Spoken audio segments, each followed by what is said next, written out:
Morning blessing po. Ayan, ang lakas ng ulan dito sa amin.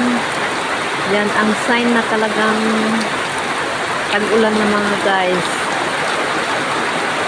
Panahon na para magtanim na naman tayo ng palay, mga magsasaka mga guys. Yan ang ating hinihintay, ulan. Yan, thank you Lord sa blessing mo. Tuwang-tuwa na naman mga guys ang mga tanim, mga halaman. Ayan.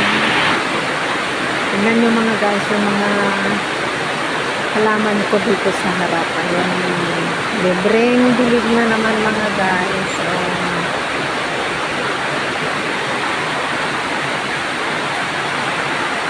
Malakas na to mga guys.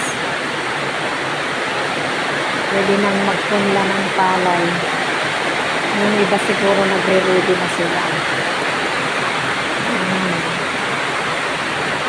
Thank you Lord sa ulan. God bless po sa ating lahat. Ingat po.